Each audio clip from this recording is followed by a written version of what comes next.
ஊரு ஃபுல்லா ஒவ்வொரு விஷயம் ஓடிக்கிட்டே தான் இருக்குது.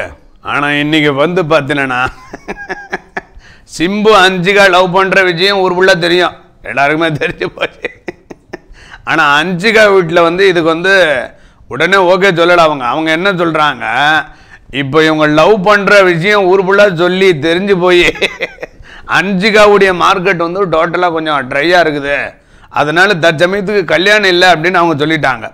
அது மட்டும் இல்லாமல் நம்மளுடைய சிம்பு சைட்லேயும் என்ன பண்ணியிருக்காங்க, இப்போ நூற்றாண்டு விழா சினிமா நூற்றாண்டு விழாவில் சிம்புவும் அஞ்சிகாவும் டான்ஸ் ஆடுறதுக்கு தேவில் அக்ரிட் அவங்க ஓகே சொல்லி எல்லாம் பண்ணாங்க. ஆனால் அஞ்சிகா வீட்டில் வந்து ஒத்துக்கலை. How can you say it's an unparliamentary word? How can you say? அது மட்டும் இல்லாமல் இன்னொரு முக்கியமான விஷயம், சிம்புவோட படம் வந்து தீபாவளிக்கு வர்ற மாதிரி ஐடியா இருந்தது. பட் ஆனால் படம் ரெடி ஆகலை. ஆனால் அவர் புத்திசாலித்தனம் என்ன சொல்லிட்டாருன்னா, தலையுடைய தீவிரமான பேன் நான், அதனால் தலையோட படம் வர்றதுனால இந்த குட்டி தலை ஒதுங்கி போயிடுறேன் அப்படின்னு சொல்லி சமாளிக்கிறாரு. இதை தான் சொல்கிறது, ரொம்ப ஓவராகவும் விரல் சுற்றணும், வீட்டில் உட்காந்துக்கிட்டு ஏதாவது சுற்ற வேண்டியதாக இருக்கும்.